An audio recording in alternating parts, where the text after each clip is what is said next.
História, aqui é a professora Cristiane. Eu sou morena clara, tenho os cabelos castanhos, longos e lisos, meus olhos são castanhos e eu uso óculos. Estou vestindo uma camisa azul clara e hoje nós vamos estudar o primeiro reinado que está na nossa atividade 1. Bom, nós já aprendemos que o Brasil ele passou a ser uma monarquia. E quem governava o Brasil era Dom Pedro I, o nosso primeiro imperador. Ele que proclamou a independência, vocês lembram? Então, Dom Pedro I, como todo o monarca, como todo o governante de um país moderno em pleno século XIX, ele precisava, para formar esse país, de uma Constituição.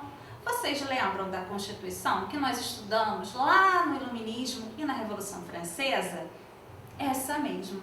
O Brasil também precisa ter uma Constituição. Então, no ano de 1823, foi organizada uma Assembleia Constituinte para elaborar a primeira Constituição do Brasil. No entanto, essa Assembleia foi fechada e o imperador, por si só, outorgou uma nova Constituição, a Constituição do ano de 1824. Essa seria a Constituição.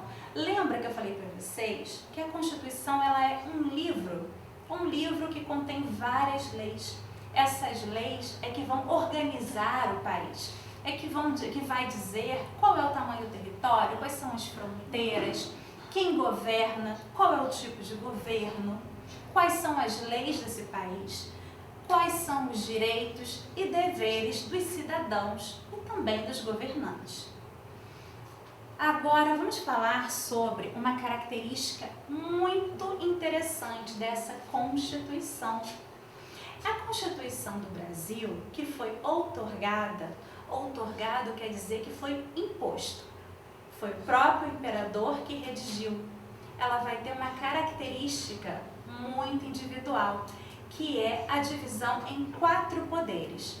Como nós vimos na Revolução Francesa, quando nós aprendemos o que é uma Constituição, nós vimos que ela tem 3 poderes. Os poderes de um país são divididos em 3, que seria o Executivo, o Legislativo e o Judiciário.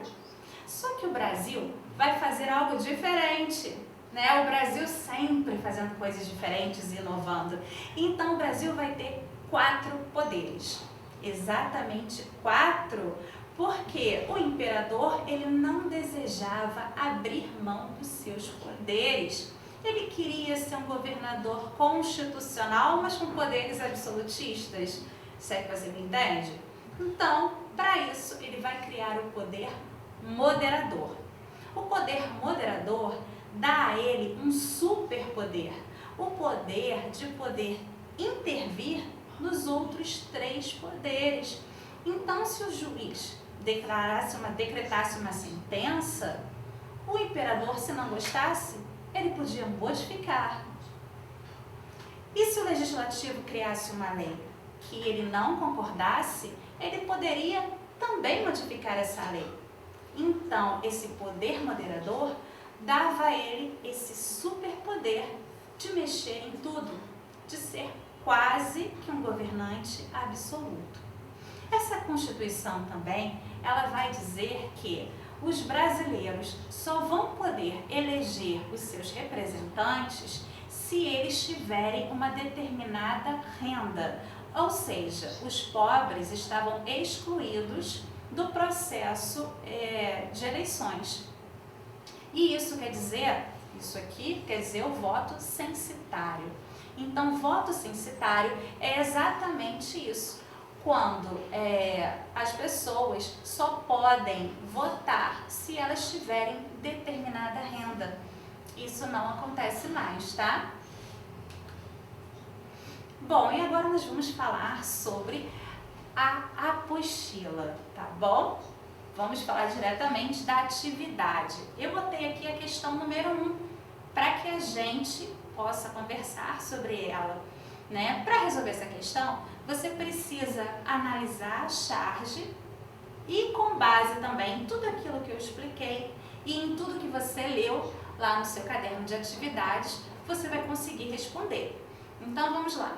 Após a leitura do texto e após essa explicação que eu dei, observe, a charge e unindo as informações do texto com mais a charge, você vai responder as questões que estão abaixo. Então vamos aqui analisar essa charge. Temos uma repórter, né? E aí a gente tem um anacronismo, porque não existia televisão no século XIX, né, gente? E essa repórter, ela está entrevistando o imperador Dom Pedro I. Desculpa se eu falei anacronismo e não consegui explicar o que é. Anacronismo é quando a gente está fazendo referência a algo do presente, mas colocando lá no passado. É como se a gente fizesse um deslocamento no tempo. Então essa repórter, ela está deslocada nesse tempo aqui. Mas é uma charge, né, gente? Então ela vai te perguntar ao imperador: a Constituição é para todos, majestade? No que ele está aqui respondendo: quase todos. Eu estou acima dela. Então, o que ele está querendo dizer com eu estou acima dela, hein?